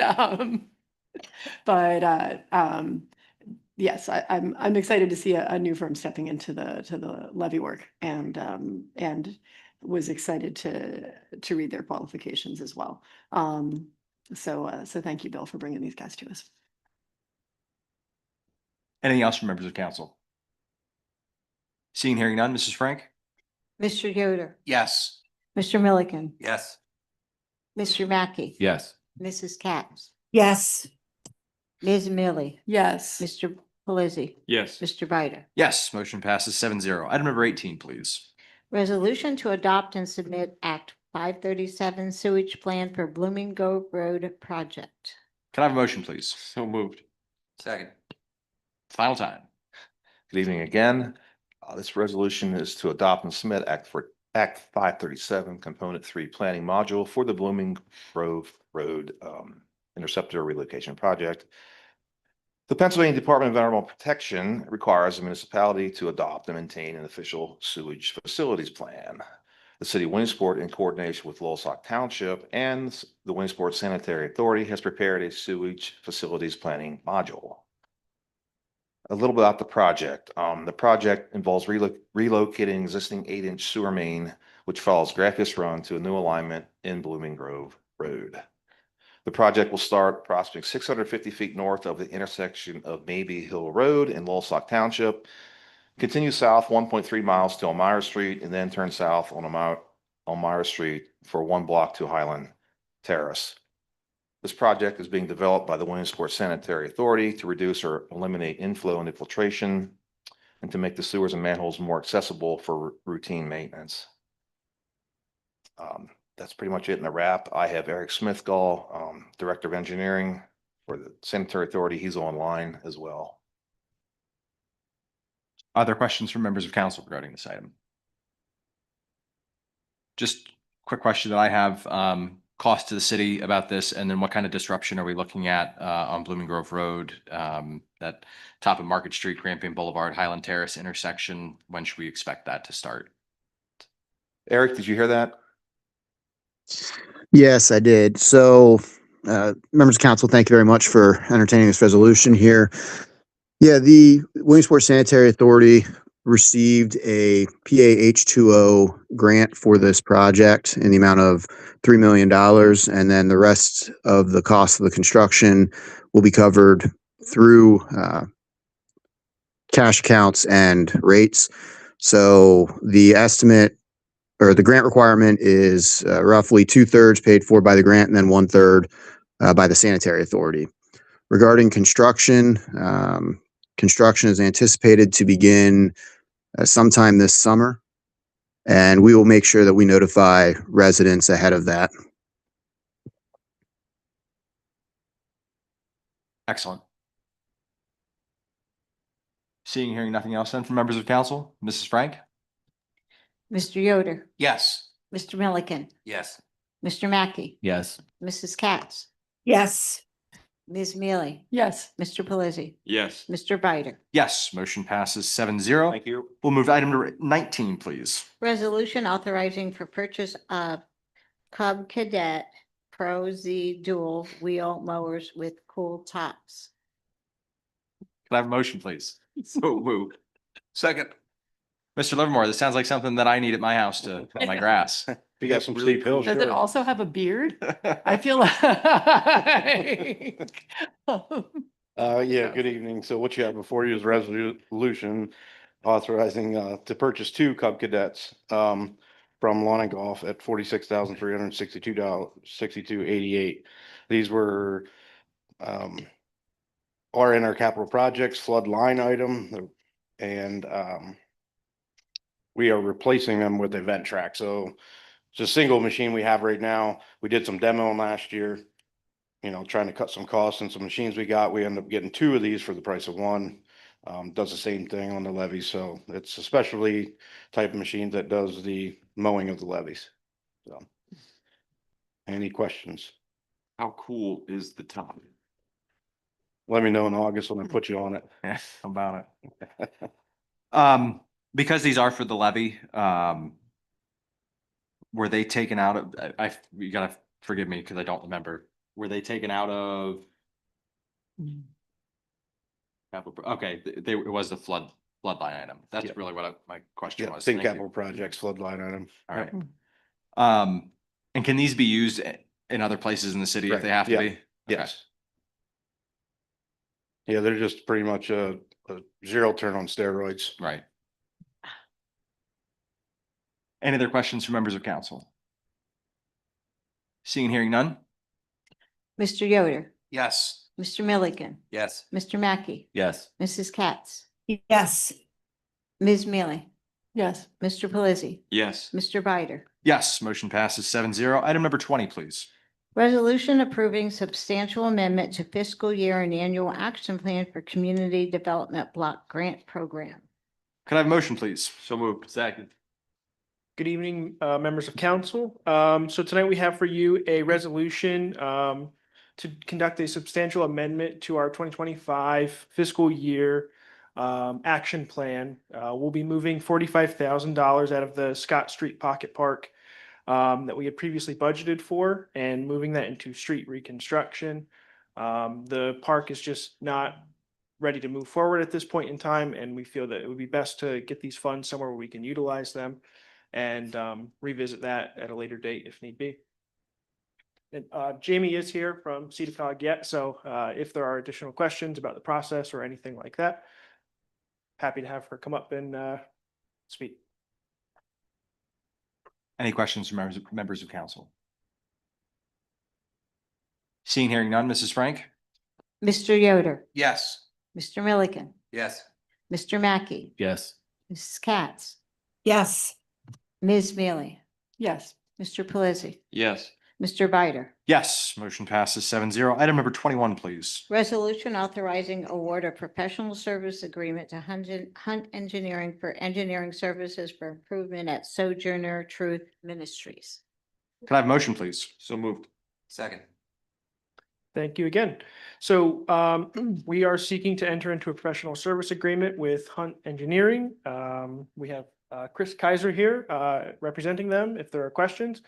The key focus of this agreement would be to conduct a facility study for Sojourner Truth Ministries up on High Street, so that we would be able to identify what improvements we would be able to do work using CDBG funds for moving forward. This is a project that we're extremely excited to work on as a department. And then the findings from this initial study will be used to conduct this work. Their team will be able to do construction inspection. They'll do the designs. They'll help us with the bid process and all items related to conducting the work here. Any questions from members of council regarding this item? Seeing here, Liz? What work are we contemplating doing at Sojourner Truth? So they have a number of repairs that we've identified that would be good use of our CDBG funds. They have some electrical issues that is hindering their ability to serve their population that attends there. Our team has gone up and done a walkthrough, and Chris was also able to go up as part of the process. So working with them to get their electrical needs in order. They also have some issues with the heating system there where when we were up in the winter around December, their staff were wearing gloves and coats indoors because it's so cold in their sanctuary. And likewise, in the summertime, their air conditioner is just not able to meet the need that is there. They also have a pretty substantial lack of the insulation in the sanctuary. So this plan, this initial component will be able to, figure out what we can best do for them with our CDBG funds. And then moving forward, we'll be able to, work with them most likely in phases so that we can, do the work, but not overextend ourselves on CDBG. Got it. And just how did we select this project just versus other community needs? Yeah, I mean, we do outreach and stuff like that, but we had the public hearing, Jamie, they came out to and stuff like that. So it was just one that, sort of rose to the top. And we're thrilled to be working with them on this. But it's, an eligible expense with CDBG and we're looking forward to moving forward. Okay, excellent. Chris, would you like to come up and speak? I know you did the site visit and you've waited so patiently here with us, so. Good evening, members of council. Yeah, very excited to have this be one of Hunt's, as we open a new office here in Williamsport, be one of our potential projects. And as the theme of the night has been a lot of talk about planning. I mean, heard a lot about, master plans, and it's becoming more and more apparent that, putting together a quality plan will help spend the dollars, a bit more wisely in the future. And, visiting that facility a few weeks ago when it was maybe 10 degrees was very eye-opening. And, was those folks there doing incredible work. So it's going to be a project that is going to be very, make us very proud to be contributors of. So. Thank you very much for that. Seeing, hearing nothing else from council then? Yes. Mr. Milligan, Yes. Mr. Mackey, Yes. Mrs. Katz, Yes. Ms. Mealy, Yes. Mr. Pelisi, Yes. Mr. Bider. Yes, motion passes 7-0. We'll move to item number 22, please. Resolution approving an agreement with East Lake Dairy and Associates LLC to provide ADA consulting services to the city of Williamsport. Can I have a motion, please? So moved. Second. Mayor Slaughter. Yes, good evening yet again, President Bider, Vice President Pelisi, members of council administration. This is resolution with East Lake Dairy, who is, that's Mark Dairy, who we've worked with for many years now through our ADA services, consent decree. These consulting services are actually a proactive step that was recommended by Nick Grimes, actually, to create a transition plan. And it's actually a requirement for all cities to have one. This came up through the ADA process that we've been going through for a number of years now. And so Nick brought this to our attention that this is needed. We do not currently have one in the city. And so Nick and I worked together on it alongside Sil as well. It's not part of the consent decree that we're under. But it is an actual ADA federal requirement to have a transition plan. And so since Mark Dairy has been the one that we've been working with, it only makes sense to consult with him on this transition plan. And basically it's just an umbrella for the city and all of our ADA services, any barriers that may exist and projects and everything that we do, just to make sure that we keep ADA at the forefront, policies, procedures, et cetera, et cetera. It's sort of the roadmap for all of our ADA things that we've already done and things that we'll be doing in the future. And so Nick and I had a conversation with Mark, a few conversations actually, and what we were thinking, and he actually agreed that that was the correct, the next steps to take so that we don't end up under another consent decree. So anyway, that's where we are here today. And Nick put a lot of time and energy into this as well. Thank you very much, Mayor Slaughter. Are there any questions from members of council regarding this item? Mr. Pelisi? Just very quickly, I was wondering where the funding, the 21,500. Yeah, so this is going to come out of legal services. It's a legal item. So I just talked to Jamie, or not just, but we've talked about that. So yeah, this will be illegal. Thank you. Yep. Seeing and hearing nothing else, Mrs. Frank? Mr. Yoder, Yes. Mr. Milligan, Yes. Mr. Mackey. Yes. Mrs. Katz, Ms. Mealy, Yes. Mr. Pelisi, Yes. Mr. Bider. Yes, motion passes 6-0. We'll move to item number 23, please. Resolution authorizing a right-of-way agreement between the city and APCO Corporation. Can I have a motion, please? So moved. Second. Mayor Slaughter? Yes, I think this is my final one, maybe the final one for everyone for the evening. Good evening again, President Bider, Vice President Pelisi, members of council and the administration. What you have here is a resolution authorizing a right-of-way and easement agreement between the city and AVCO. AVCO is required by the Environmental Protection Agency, EPA, to monitor for environmental hazards. Part of that is that they need to do some work, obviously, to properly monitor. And so having said that, they'll need to install certain monitoring, extraction systems, et cetera, to, be in compliance with the EPA. Some of that goes over by the levee in that area. And so this is what this easement agreement is for. And again, Nick Grimes worked on this one. I know he's not here tonight, but there were a couple that he worked on. This is one of them, another one of them. And so I'm not intimately familiar with this. I did have a conversation with Nick, and he reviewed all of these and put it forward. Are there any questions from members of council? Liz Mealy? If not under this agreement, I'm sure there's a mechanism of some sort whereby if AVCO were to discover any kind of contaminants as part of this process and the wells, the city would be notified, correct? I'm assuming, yes. I would imagine, I think that's the whole point of it. I think that would be probably the legal procedure. Again, Nick worked on this one, but I would imagine, that if they do find some, they have to notify not just EPA, but I believe they'd have to notify all of us. And we've received notifications in other cases, but also not received notifications in certain Yeah. cases directly.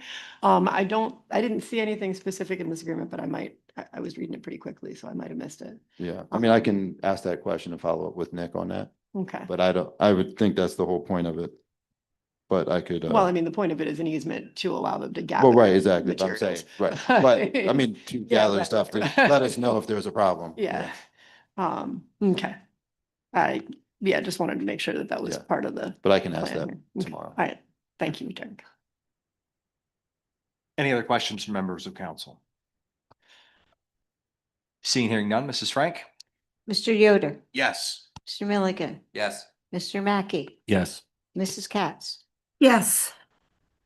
Ms. Mealy, Yes. Mr. Pelisi, Yes. Mr. Bider. Yes, motion passes 7-0.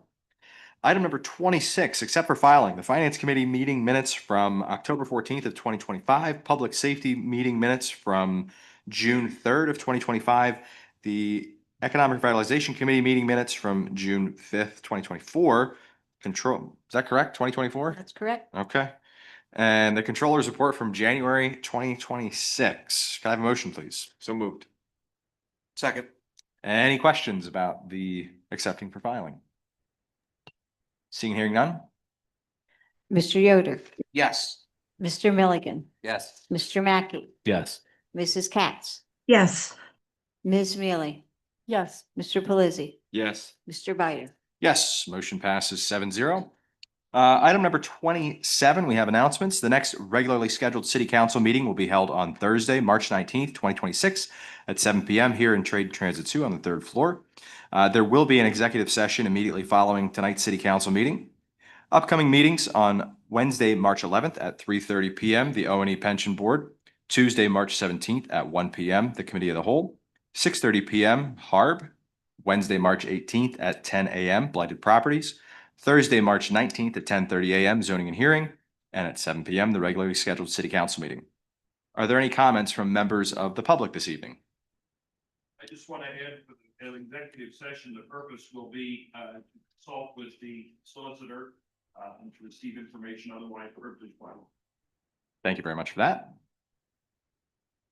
Seeing here no comments from members of the public, any comments from members of council? Yes. One last time, Liz. I just nearly forgot. I was kind of, blurring out there. Sorry. Yes, actually, the comment that I wanted to make is that through this coming Tuesday, March 10th, the city clerk, as well as a number of other people within our community, will be collecting signatures on a petition to place a slate of commissioners on the ballot in May to and those commissioners, if elected, and if the city's ballot initiative regarding home rules succeeds in on the May ballot, those commissioners will design the city's home rule charter. They are at least 6 excellent people and myself. And we have some very good people, including Valerie Fessler from Community Development, who have agreed to serve as members of that slate of commissioners. And I am excited about the people who will be helping to draft a home rule charter for the city. Currently, however, we need to collect 154 signatures for each member of the slate of commissioners in order for them to appear on the ballot in May. And Janice has, those members of city council who have not yet signed these petitions should go into that. But Janice has the forms in her office, and any member of the public could come into the Trade and Transit 2 Center on the ground floor and go to Janice's office to sign the petition. There will also be a gentleman by the name of Andy Winarzik collecting petition signatures at Buzzsaw Coffee tomorrow from 11 to 1. 1:30. And of course, at the fine establishment, my restaurant, the Peter Hurdick House, we will also collect signatures in the evenings for those who can't make it during working hours on Friday and Saturday of this week. This is a very important initiative for the city. I think we've covered it extensively at city council meetings over the last several months, but it was recommended as part of the city's Stamp 2.0 project that concluded at the beginning of this year and it will be an excellent step to move the city forward on a path to greater financial stability in the coming years. The petitions are not specific as to party. Anyone who is a registered voter and lives within the city of Williamsport can sign them, be they Democrat, Republican, Independent, Green Party, you name it. Birthday Party, I believe, is actually a party as well. And I would encourage anybody who's interested in becoming a small part of this project to make the city a home rule municipality, to make their way to Janice's office or to Buzzsaw tomorrow between 11 and 1:30 and sign a petition to put these folks on the ballot in May. And then I would also encourage everyone who is a registered voter in the city of Williamsport to go to the polls, vote in May, and support both the Home Rule Initiative and the slate of commissioners that the city has selected to design the Home Rule Charter. Thank you. Thank you very much for that. Liz Mealy. Are there any comments from the administration? Just very, very briefly, just that our Easter egg hunt is Saturday, March 28th. And in preparation of that, it's one in Brandon Park that we do every year. Thousands of eggs need filled. So if you know anybody that needs volunteer hours, reach out to our recreation department. They would love to have the help. Thanks. It's a great event. Any questions from the news media? Don't believe any are here. I will move to item number 28, a motion for adjournment. So moved.